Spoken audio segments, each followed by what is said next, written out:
పొద్దున్న లేచిన కాడి నుంచి ఇప్పటిదాకా మీరు ఎంతమందితో మాట్లాడారు, ఎన్ని స్థలాల్లో తిరిగారు, ఈ చేతులతో ఎన్ని పనులు చేశారు, ఈ కళ్ళతో ఎన్ని చూశారు, ఈ చెవులతో ఎన్ని విన్నారు, ఈ నోటితో ఎన్ని మాట్లాడుకున్నారు, అందులో ఏదైనా దేవునికి మహిమ వచ్చేది చేశారా?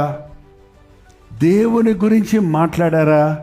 దేవుని వాక్యం విన్నారా?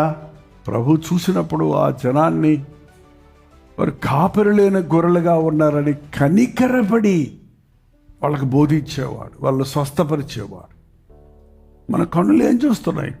బాధల్లో ఉన్న వాళ్ళని, శ్రమల్లో ఉన్న వాళ్ళని చూస్తున్నాయా, లేకపోతే ఆకర్షణగా ఉన్న లోకంలో ఉన్న ధనవంతుల్ని, గొప్ప మంచి కారు వెళ్తుంటే అబ్బా భలే ఉంది వీళ్ళ కారు చూస్తారు. ఏంటంటే ఆ యొక్క షాపింగ్కి వెళ్తే ఆ బొమ్మలకు కట్టి పెడతారు అక్కడ.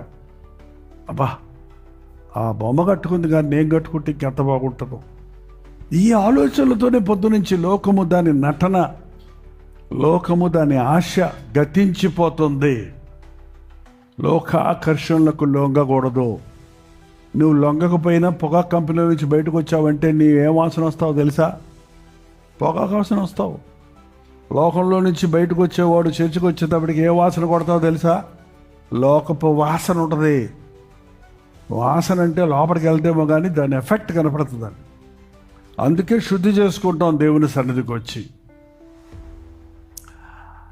ఎంతమంది కొత్త సంవత్సరంలో నా స్పిరిచువల్ లైఫ్, నా ఆధ్యాత్మిక జీవితంలో నేను ఒక మెట్టు ఎదిగాను, నా ఆలోచన శైలి మారింది, నా జీవిత శైలి మారింది, నా జీవితాన్ని నేను క్రమపరుచుకుంటున్నాను, డిసిప్లిన్ చేసుకుంటున్నాను, నేను రోజు నిబంధన చేసుకున్నట్లుగా ప్రార్థన చేసుకుంటున్నాను, వాక్యం చదువుతున్నాను అని చెప్పగలరండి?